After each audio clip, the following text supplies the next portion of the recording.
예? 문제는 이러한 상황 속에서 대한민국이 지금 무슨 짓을 하고 있는지 저는 윤석열 정권이 이걸 모르는 것 같아. 아니면 무책임하거나.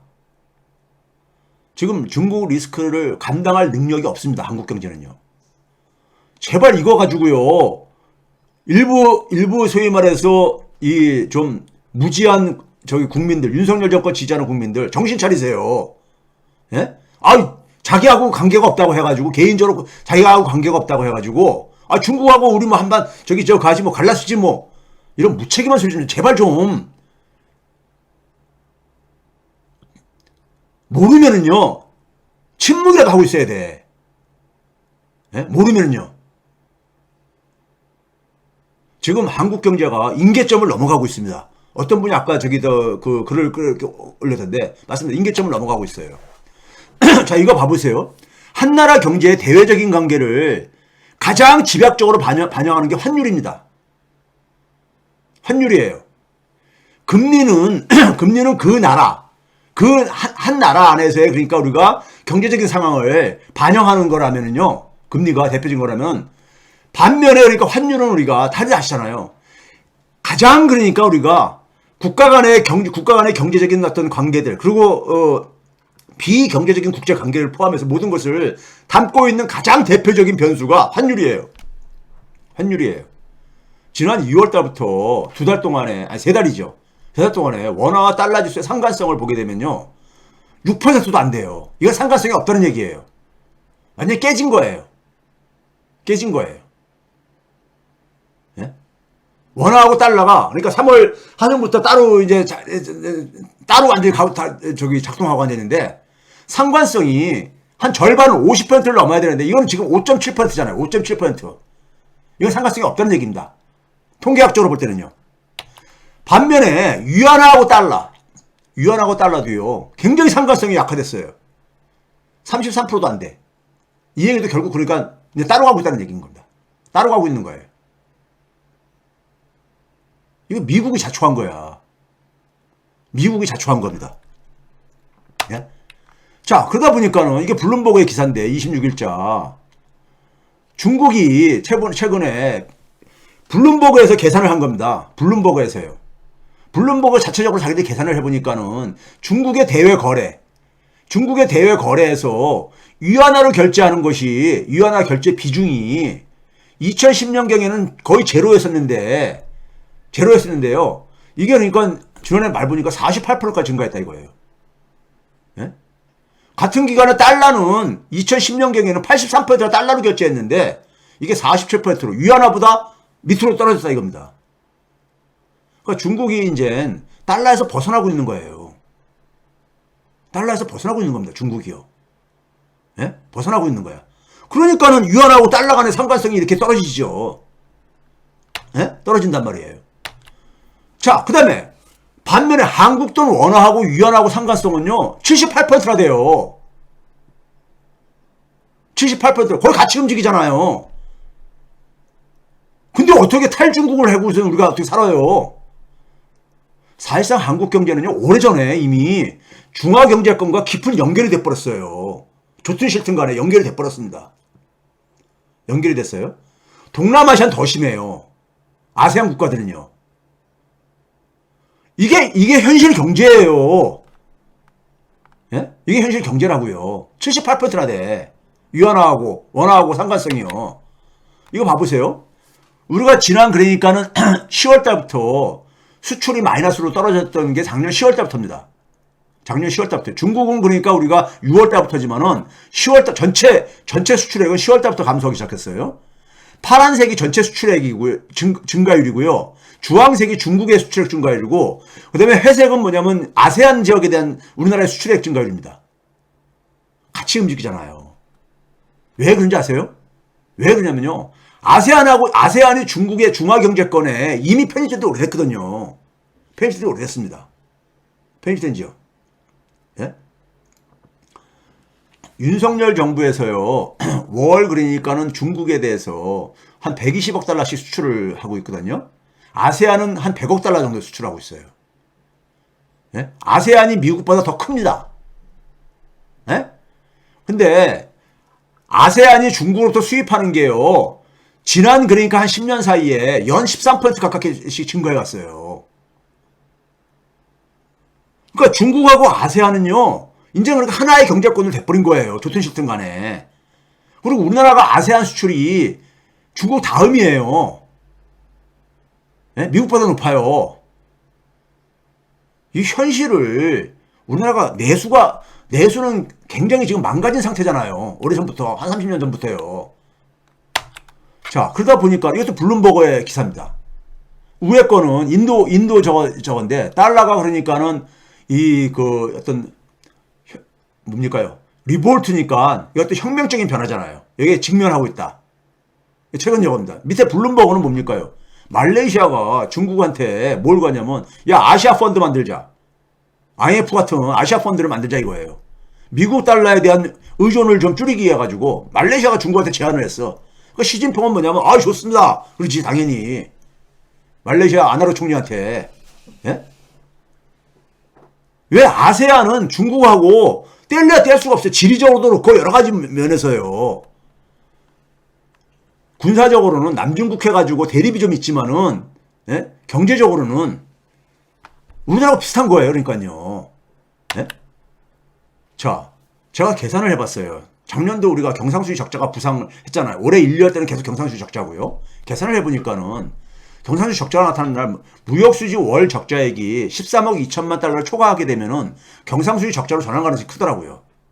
그러니까 본원소득 수지 흑자 가지고 지금까지 그러니까 경상수지 적자로 빠지는 걸 막는 힘이 본원소득 수지거든요. 본원소득 수지의 대부분은 뭐냐면요.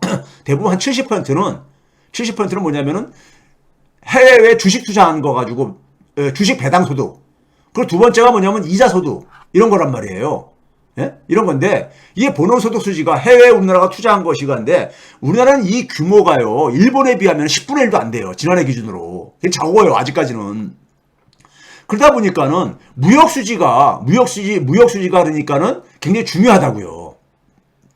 예? 본원소득 수지만 가지고는 이 경상수지 흑자를 유지하기 힘들어요. 적자로 빠지는 거를.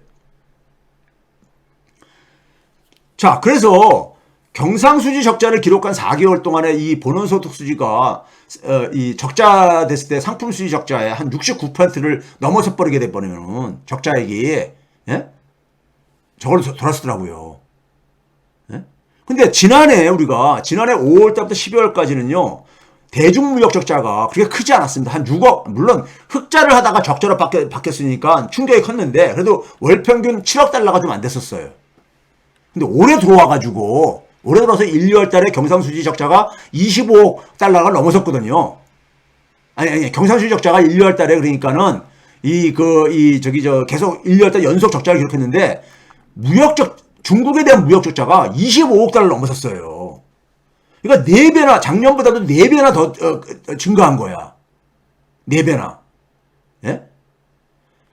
그러면 중국 입장 속에서 우리나라가 지금 보게 되면은 한 13억 2천만 달러 초과되게 되면 경상수지 적자에 대한 압력이 커지는데 이 정도 금액을 중국이 조절하는 것은 얼마든지 가능한 거 아니에요. 더군다나 아세안까지 영향을 간접적으로 미쳐. 예? 자, 이거 봐보세요. 22년 5월달부터 12월달까지는 중국에 대한 월평균 무역수지 적자액이 6억 5,500만 달러 했었어요. 근데 올해 1월달, 2월달은 25억 3,400만 달러. 3월달까지 포함하게 되면 26억. 갈수록 더 증가하고 있어. 이게 뭘 의미하는 거냐고요. 그러니까 중국의 비중이 전체 월평균 무역수지에서 중국의 비중이 지난해만 하더라도 13%가 채 안 됐었어요. 원래 흑자를 하다가 이렇게 됐으니까. 근데 지금은 적자에서 차지하는 비중이 35%까지 증가했어요. 1, 2, 3월달 평균이요. 그러니까 거의 3배 빠르게 증가하고 있잖아요. 그러면 중국이 그러니까는 한국에 대해서 무역수지 적자를 그러니까 무역수지 적자 더 늘리는 것은 저는 그거는 그렇게 어려운 일이 아니라고 봐요. 그럼 한국의 경상수지 적자가 만성화시킬 수가 있다는 얘기입니다. 예? 이거 한번 봐보세요. 이분 여러분들 아시는 분들 많을 거예요. 우리 깨시면 케빈 그레이라고 서식스 대학의 영국 교수지요. 예? 젊은 교수죠. 뭐 젊은 교수라는 게 저보다 나이가 어려서 제가 좀 그러는데, 예? 케빈 그레이라는 분이 있죠. 이번에 트위터인가 거기서 제가 본 건데 이런 게 떠 있어요. 트위터예요. 왜냐면 윤 대통령이 언급한 1950년 자유주의와 공산주의 간 충돌의 최전선에 있던 한반도 상황이 재현될 수 있다는 우려도 나온다. 북핵 해결은 멀어지고 중국, 러시아와 상호 의존이 심화된 한국 경제도 타격을 입을 수 있다. 이게 이제 그러니까 경향신문에 기사를 이제 그러니까 해가지고 저기 링크 해가지고 거기서 이제 인용을 한 것 같은데, 예? 윤석열이 계속 나가가지고 뭡니까? 신냉전에 그러니까는 소위 돌격대 역할을 자임을 하면서 자유의 나침판 역할을 하겠다고 이렇게 하고 있는 거 아닙니까? 예? 근데 외국인 눈에도 볼 때 이 사람이 한반도 전문가예요. 서식스 대학의 국제관계학과 학과 교수이면서 특히 한반도 전문가예요. 예? 한반도 전문가라고. 이 사람 눈에도 그러니까는 한국이 위태위태해 보이는 거야, 지금. 위태위태해 보이는 거야. 예?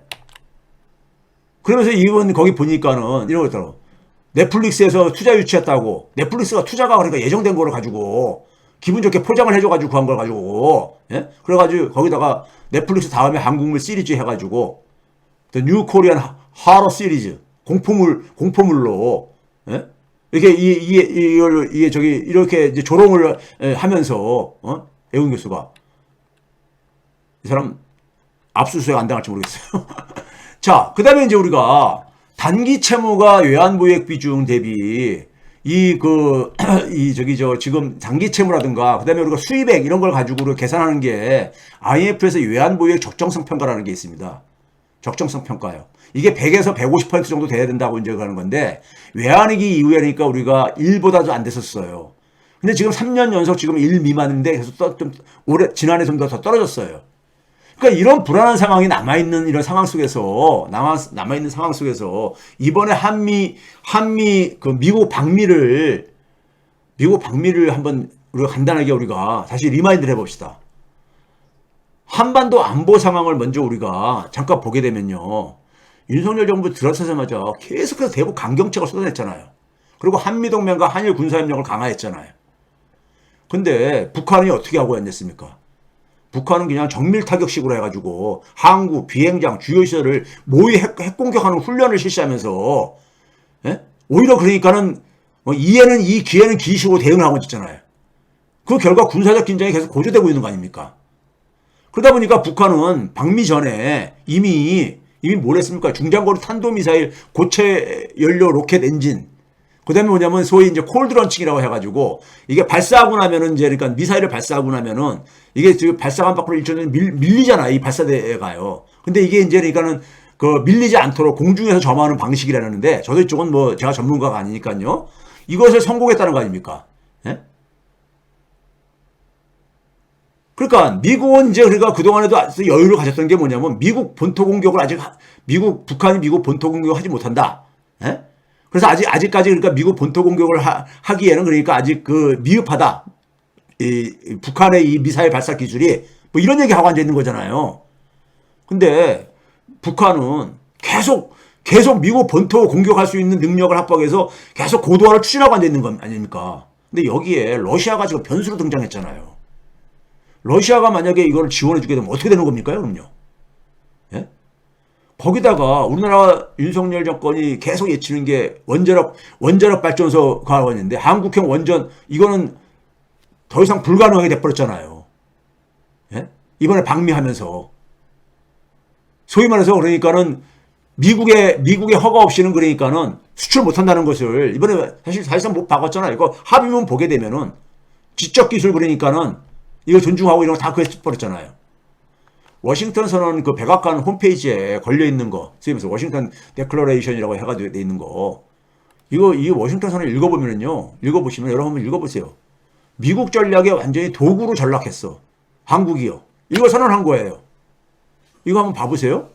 뭐라고 돼 있냐면, 미국은 한반도에 대한 모든 가능한 핵무기 사용의 경우 한국과 이를 협의하기 위한 모든 노력을 다할 것이다. 이걸 가지고 핵공이라고 막 설레발치고 그랬던 거 아닙니까? 핵협의 그룹이라는 거, 소위 NCG라는 것을 만들었다, 합의했다, 이런 거잖아요. 근데 윤석열이 미국을 방문하기 전에 뭐라고 했습니까? 나토 이상의 강력한, 그러니까 이 소위 핵 공유를 실현하겠다, 이제 이렇게 했잖아요. 나토에 그러니까 이거가 대비가 되는 핵계획 그룹이라는 게 뉴클리어 플래닝. 우리는 컨설티브고 유럽은 플래닝이잖아요. NPG하고 근본적인 차이가 뭐냐면은 유럽에는 그러니까는 이 전략 자산들이 그냥 전진 배치대가 돼 있잖아요. 그리고 공동 운용하고 하고 있잖아요. 사실상. 예? 근데 핵협의 그룹이라는 것은 유사시에 그러니까 북한이 그러니까 핵 공격한다든가 뭐 이랬을 때 이걸 그러니까 상의하고 협력한다는 거 아닙니까? 예? 그러니까 워싱턴 선언 어디에도 그러니까 미국의 핵자산 운영에 대해서 한국의 참여와 발언권은 명문화되어 있지가 않잖아요. 예? 오히려 뭐냐면 한국의 그러니까 외신에서 하는 게 뭐냐면 한국의 핵무기 개발을 완전히 원천 봉쇄시켜버렸다. 이걸로. 이런 얘기 하는 거 아닙니까? 이게 소위 말해서 객관적인 평가잖아요. 그럼 그 이전에 거하고 뭐가 다른 거냐 이거예요. 방미하기 전에 그러니까 이 소위 말해서 NCG를 창설하기 이전하고 뭐가 달라진 거냐 이거죠. 그 전에도 핵 억제 이런 건 다 있었던 것 아닙니까? 그러니까 이번에 여러분 잘 아시겠지만 김태호가 뻥튀기 하다가 그러니까 바로 박살난 거 아닙니까? 미국의 그러니까 안보실에 그러니까 국장이 바로 그러니까 부인하는 핵공유랑 사실상 같다 그러니까는 핵공유는 아니다. 네?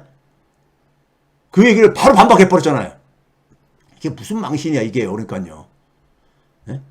김태호가 핵공유하고 핵을 공유하는 것 같은 느낌이다. 참 말도 참 진짜 하여간 이런 친구가 안보실을 책임지고 있다는 게 참 저는 있잖아요. 나라가 그러다 보니까 나라가 이 모양이 되는 건데, 예? 그러니까 이 사람이 아주 단호하게 얘기했잖아요. 직설적으로 내가 얘기하겠다. 예? 뉴클리어 쉐어링이 아니다. 예? 이 뉴클리어 쉐어링 사실상 핵공유로 이건 보지 않는다. 얘기했잖아요. 그러니까 오죽하면은 그걸 뒤따라서 나오는 만평들이 뭐냐면은 예? 윤석열한테 제로콜라 주고 예? 제로콜라 주고 뒷주머니에서 지금 지갑을 빼잖아요. 그러니까 미국에다가 그러니까 경제적인 투자하는 거 그리고 나서 뭐냐면 핵 확장 억제를 아직 못 박아버렸다 이거잖아요. 핵 확장을. 그러니까 맨 오른쪽에 보게 되면은 이게 이제 클리어행인가 어디에 떠도는 우스운 저거던데 반성문을 썼다는 거예요. 윤석열이 다시는 핵폭탄을 만들 것이라는 헛소리를 하지 않겠습니다. 잘못했습니다. 이런 그러니까 이게 떠돌고 있더라고요. 그러니까 이번에 가가지고 대한민국이 자체적인 그러니까 핵무장은 완전히 원천 봉쇄하고 온 거잖아요. 네? 봉쇄하고 온 거잖아요. 그렇죠? 그러고 나서 그러니까 이걸 가지고 국내에서는 자기들이 멋대로 그러니까 조를 만들어가지고 얘기하면서 그거에 대해서 시비 거는 사람은 그거 가지고 그러니까 제대로 진실을 얘기하면은 그걸 그냥 무조건 되고 억누르려고 하고 앉아있고. 아니, 그렇다고 이게 그러니까 감춰집니까? 진실이? 손바닥으로 하늘을 가리는 것도 아니고.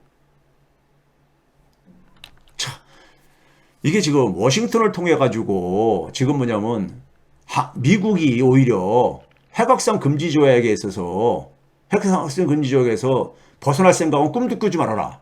이거 지금 미국이 이번에 그러니까 확인시켜 준 거예요. 그리고 한미 간의 원자력 협정을 맺었는데 그거를 그러니까 반드시 지켜라. 니네 멋대로 그러니까는 원자력 수출하는 거 이런 거 불가능하다. 이걸 그러니까 확인시켜 준 거야. 예? 국내 자칭 보수라고 하는 사람들 일각에서 우리 자체 핵무장해야 된다. 핵을 추진할 수 있는 잠수함 확보해야 된다. 사형 후 해결을 제철이다. 이런 것들 모두 그러니까 그냥 셀프 봉쇄한 거잖아요. 예? 이번에 미국 가가지고 완전히 이거를 그러니까는 가서 미국의 요구대로 다 그러니까는 워싱턴 선언에다가 다 담아버린 거 아닙니까? 거기다가 미국 측이 이 워싱턴 선언의 내용을 사전에 중국 측에다 통보를 했다는 거 아닙니까? 왜 그러냐면은 중국한테 그러니까 이 핵확장을 억제하려면 중국하고 협력이 필요하거든요. 그러니까 뭐냐면은 중국의 이해관계를 그러니까 하기 위해서는 사전에 이제 통보를 해준 거야. 예? 근데 지금 뭐냐면 중국이 북한의 핵무장을 비호하고 있잖아요. 지금요. 유엔 안보리에서는. 예? 근데 이제 오히려 뭐냐면 한국은 NPT를 준수하게 할 거니까 걱정하지 마세요. 미국이 중국한테 그런 거 아니에요. 쉽게 얘기해서요. 한국은 그러니까 핵확산 금지 조약에서 탈퇴하는 이런 건 없을 거다. 예? 없을 거니까 걱정하지 말라. 이렇게 한 거 아니에요. 그러니까 중국한테도 조롱당한 거 아니에요. 예? 그러니까 핵 협의 그룹이라는 게 이거 아무런 구속력도 없고 이런 걸 하나 얻어와가지고 그러면서 뭐냐면 핵 공유했다고 이런 참 진짜 예? 국민들이 바보인 줄 알아. 저 사람들은 자기들이 그냥 우기면 그냥 그게 관철되는 줄 알아. 자, 워싱턴 선언을 제 나름대로 정리했습니다. 미국이 주도한 핵협의 그룹 이건 미국이 주도한 거야. 미국이 사전에 발표해버렸거든요, 이거를요. 사전에 발표했어요. 그러니까 한미 정상 간에 그러니까는 저걸 하기 전에 미리 발표해버렸어. 이런 내용을 그러니까 핵협의 그룹 창설할 거라고. 이게 왜 그런 거냐? 미국은 독자적인 핵무장을 차단하기 위해서 이걸 저기 만든 거야. 니네들은 저기 핵 개발 못해 자체적으로. 예? 우리 거 가지고 할 수 있는 협의할 수 있는 저거 하나 줄게. 그다음에 두 번째가 뭡니까요? 미국의 이익을 실현하기 위해서 바이든의 전략이 바로 뭐예요? 가치 공유에 기반한 글로벌 전략 동맹이잖아요. 여기에 근데 인도 태평양 지역에서 협력을 더 확대하기로 했어. 이게 인도 태평양 협력이 바로 뭡니까? 중국을 겨냥한 거잖아요. 여기에 한국이 끼어들어가지고 여기에 지금 앞장서겠다는 거 아닙니까? 아세안도 여기에 참여 안 하는 저를. 예? 인도도 여기에서 그러니까는 중국에 대해서 저거 하는 것은 저기 반대하는 거기다 미국의 탈중국 전략이 적극 참여하는 거. 그러니까 한국의 경제와 기술을 미국 안보에 종속시키는 예? 경제안보 협력을 강화하겠다고 또 이렇게 했고. 한국 경제와 기술은요, 한국 경제와 기술은 탈중국을, 그러다 보니까는, 예? 경제수석이라는 친구가 작년도 6월에 그러니까 나토 참여를 갔다가 탈중국 선언한 이유가 이거를 알고 받들어 총한 거야. 미리 그러니까. 그 다음에 진짜 그 한 것은 대만 해협을 넘어가지고 남중국해까지 이번에는. 가기 전에는 대만 해협 얘기했잖아요. 근데 이번에 거기 가가지고는 남중국해는 중국이 영유권 주장하는 곳이란 말이에요. 이게 불법행위라고 주장을 했어. 예? 중국이 자신의 소유권을 주장하는 것에 대해서 불법행위로 규정하고, 예? 이거 뭡니까? 중국하고 이제 완전히 그러니까 아니, 미국은 이럴 수 있어. 미국은 자국의 이익을 위해서. 근데 한국이 왜 여기에 끼어들어야 되냐고요. 그 다음에 한미일 협력 심화하겠다 그랬죠. 지역 및 경제안보 분야에서. 이거 한일 군사협력이 오지 뭐예요. 근데 우크라이나에 대해서 안보 지원을 확인하고. 가기 전에 다 이제 한 거지만은 이번에 저는 깜짝 놀란 게 남중국해 중국의 영유권 주장을 불법행위라고 같이 손뼉을 쳐준 거야. 예? 그럼 결론은 뭐냐? 미국에 절대 의존해가지고 예? 한반도와 동북아의 긴장을 심화시키는데 앞장서겠다 이거예요. 그럼 당연히 중국과 러시아의 보복은 예고되는 거죠, 뭘. 그럼 당연히 우리나라 경상수지 구조, 적자 구조로 전환되기 쉽고요. 예? 그 다음에 한반도 긴장 고조될 수밖에 없고, 예? 아니, 예를 들어서 북한이 저렇게 핵 개발을 한다 할 때, 핵 개발 계속해서 고도하고 그럴 때, 그럼 우리가 그걸 저지할 수 있는 무슨 힘이 있습니까? 과거에는 중국과 러시아를 그러니까 그나마 북한을 그러니까 좀 가는 데 속에서 우리가 지렛대로 활용도 하고 그랬는데, 이제는 그러니까는 중국과 러시아가 우리하고 협력도 안 할 것이고, 예? 미국한테 북한을 핵으로 좀 때려달라고 얘기할 겁니까? 뭐 어떻게 할 겁니까? 이게 그래서 제가 그 게시판에도 올렸던 거지만은 백악관 홈페이지에 바이든하고 그러니까 윤석열하고 바이든이 공동 기자회견을 했는데 거기에 이제 그러니까 기자들한테 질문을 받는 저거였었죠. 근데 이제 바이든이 차례가 돼가지고 바이든이 그러니까 이제 기자들한테 질문할 기회를 주는데 바이든이 뭐냐면 LA 타임즈에 커튼이라는 기자한테 질문할 기회를 줬어요. 그런데 이 LA 타임즈의 커튼이 기자가 뭐라고 했냐면은 바이든한테 그것도 윤석열도 아니고 바이든한테 뭐라고 했냐면요. 바이든 당신의 최우선의 경제 과제는 중국과 경쟁해서 미국 국내 제조업을 구축하는 것이었다. 그런데 당신이 내세우는 규칙, 다시 말하면 중국에서 반도체 칩을 만드는 것을 확대하는 것에 대해서 예?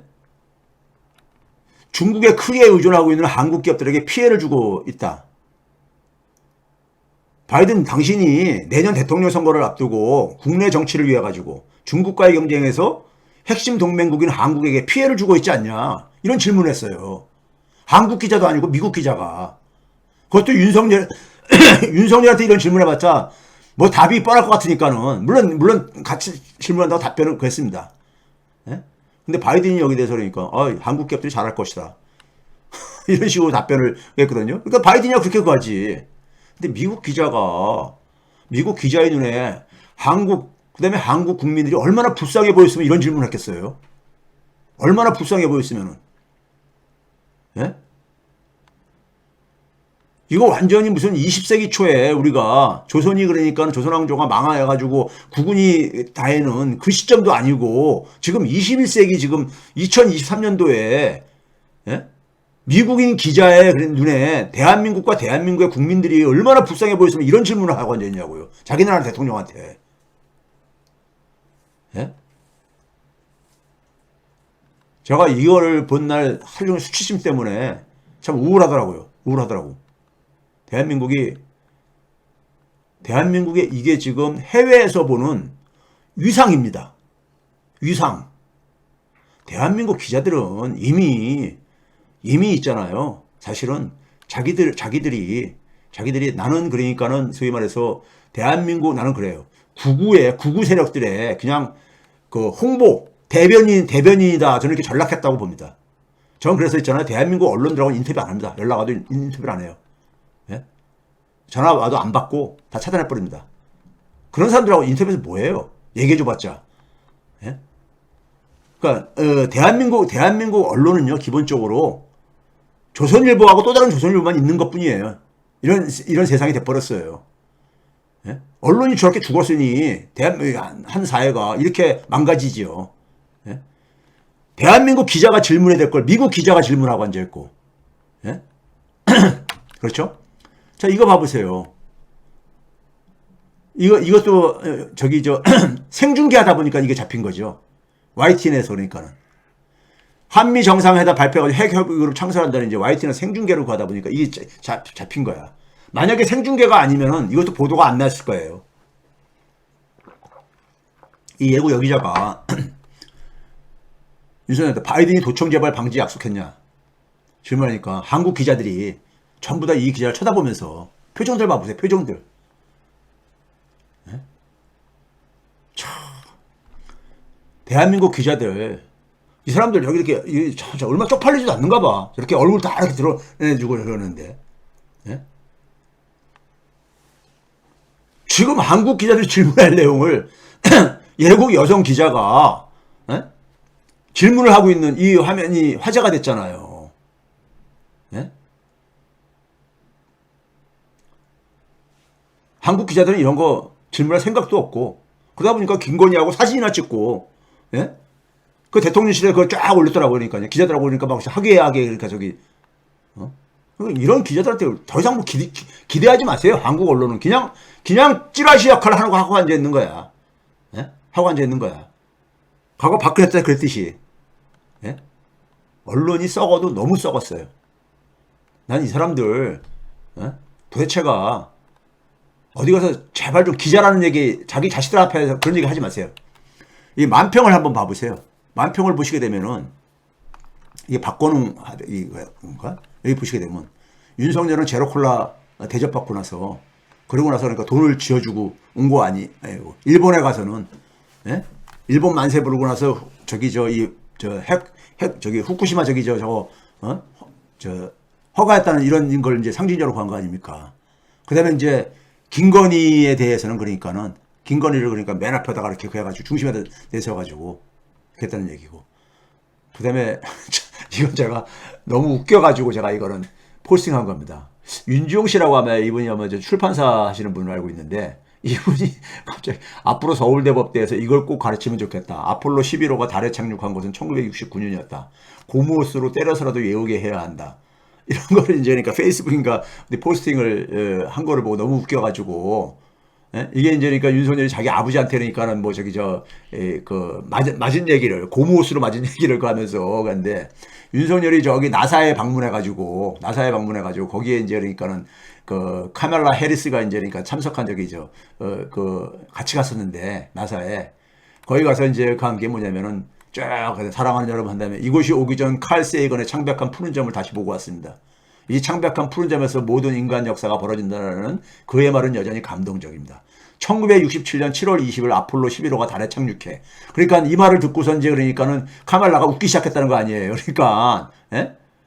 그러니까 이제 이게 이제 윤종 대표가, 아폴로 11호가 달에 착륙한 건 1969년인데, 67년 7월 20일이라고, 이 윤석열의 나이를 보게 되면요. 나이가 이 양반이 59년생, 60년생인가 59년생인가 이런 정도 되잖아요. 예? 제 나이, 저보다 조금 있지만, 제 나이 또래이기 때문에 그 60년대 말 아폴로 11호 그거를 우리는 생생한 추억을 갖고 있다고요. 그 당시 이거를 그러니까는 텔레비가 제대로 보급되기 전인데, 서울에 살아도, 예? 있는 집안들만 좀 가야 되는데, 그게 이렇게 생중계되고 막 이렇게 그래도 그랬었어요. 근데 아폴로 11호가 이제 그러니까는 그 달에 착륙하는 게 하나의 역사적인 사건이고 그랬었으니까는 예? 암스트롱이란 이름도 이제 우리가 지금도 기억하고 있듯이. 근데 이걸 이제 그러니까는 잘못 표현한 거야. 근데 이제 이걸 조선일보 같은 데서는 실수만 잡는다 그러는데 실수만 잡는 게 아니라 이분이 그러니까 이 윤석열이 이런 실수를 한두 번 했습니까 도대체가? 예? 이런 실수를 이렇게 반복적으로 하는 역대 대통령이 누가 있었습니까 도대체가? 예? 그러니까 고무호스로 때려서라도 외우게 해야 된다. 서울대 법대에 가려면 꼭 이걸 가르치면 좋겠다. 이런 식의 이제 그러니까는 조롱을 받듯이요.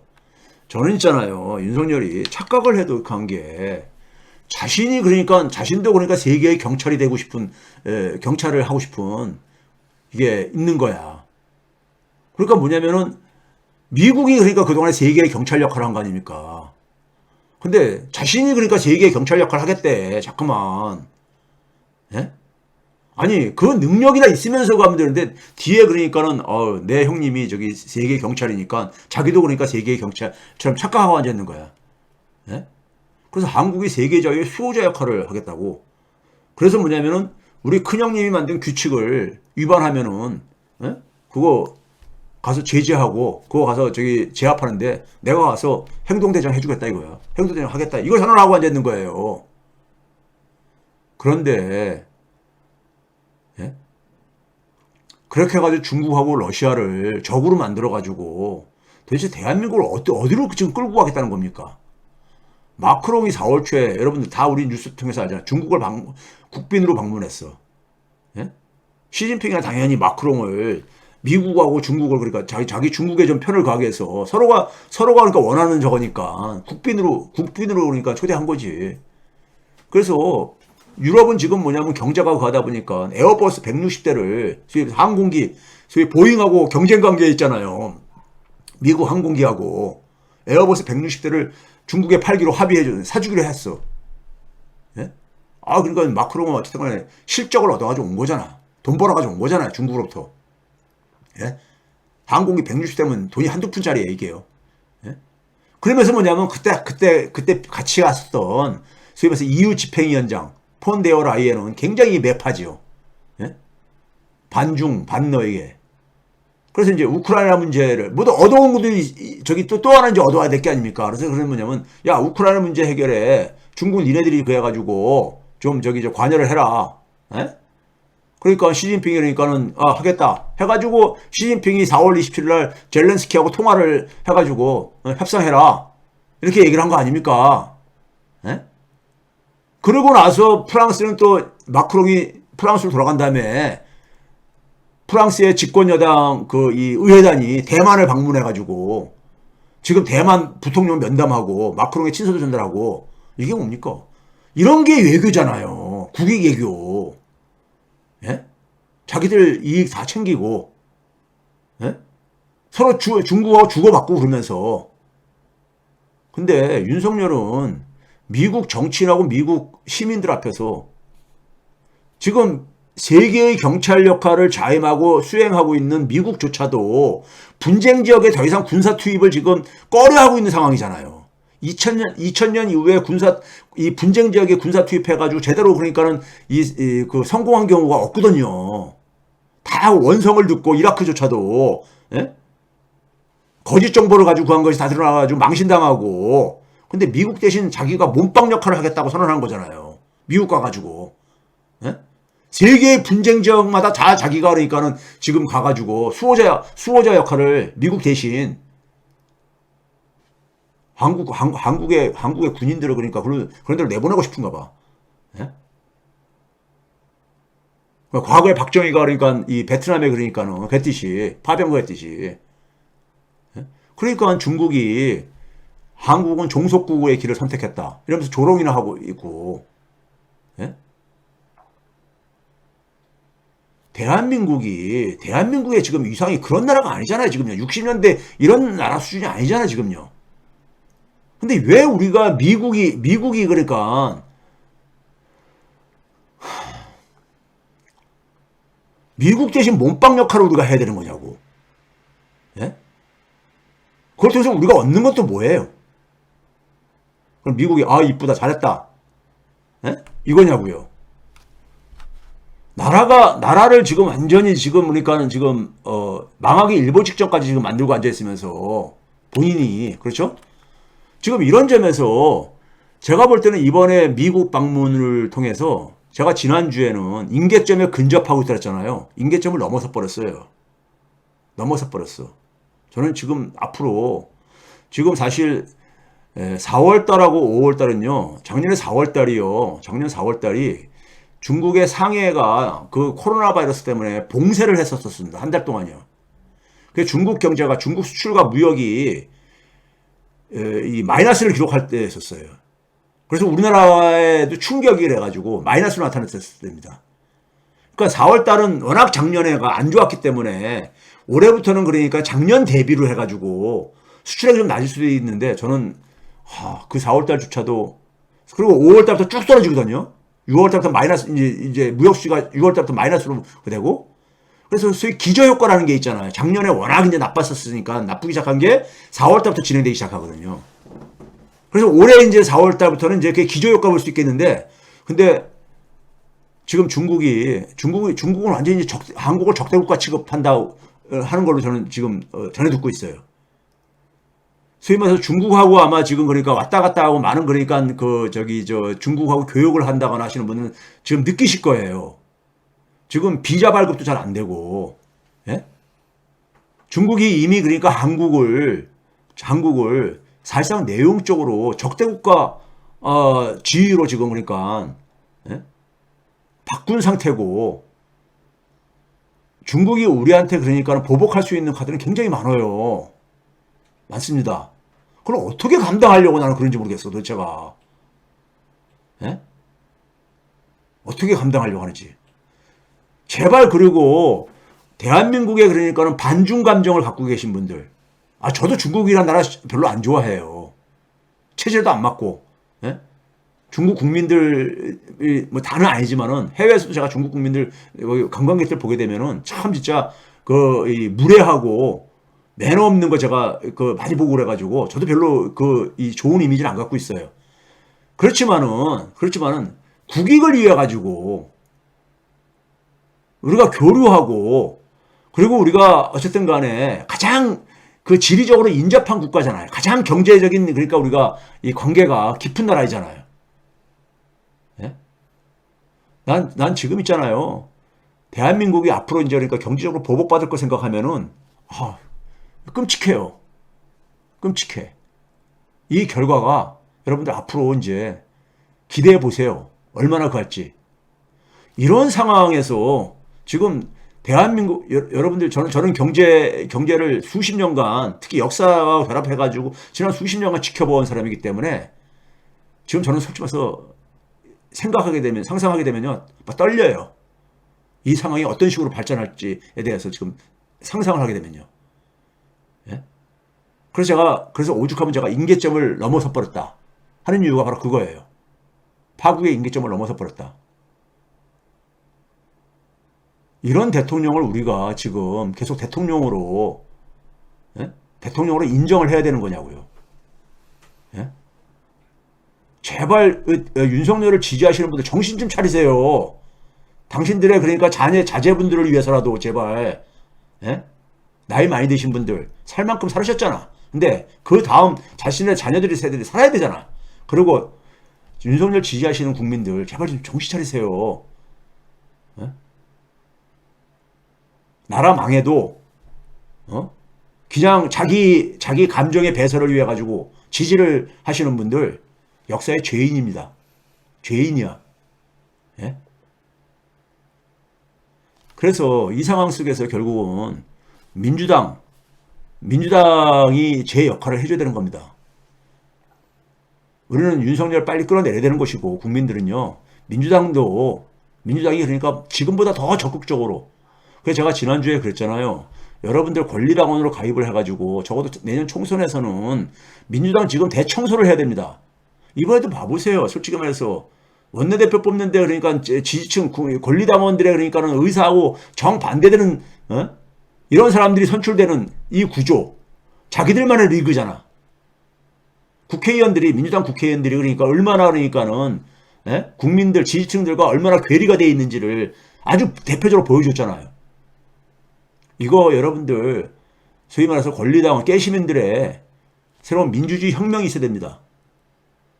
그거 없으면은요 우리 자녀들 진짜 나는 그냥 뭐 나와 내 가족만 가면 생각 안 하고 살래. 그렇게 안 됩니다. 미안하지만 절대 안 돼요. 제 손에 장을 짓습니다. 그게 가능하다면은. 한국을 떠나서 사시지 않는다면은 예? 그거 절대 불가능합니다. 한국 떠나서 살면은요. 저도 외국 생활 오래 해봤지만은 그 나라 가서 주류사에 진입 못하는 거 잘 알잖아요. 못합니다. 심지어 뭐냐면 자녀들이 거기서 그러니까 1.5세대로 자라도 마찬가지입니다. 예? 외국에서 방송 듣는 분 잘 아실 거예요. 이거를. 예? 그렇기 때문에 자기 모국이 잘 돼야지만이 해외에 사는 교민들도 그 위상이 올라가는 거예요. 올라가는 겁니다. 근데 지금 해외에 사시는 교민들도 지금 답답한 게 바로 그걸 거라고요. 그런 점에서 이 문제를 가려면요. 결국은 우리가 지금 그러니까 굉장히 그 비싼 지금 수업료를 지불하고 앉아 있는 거예요. 비싼 수업료를.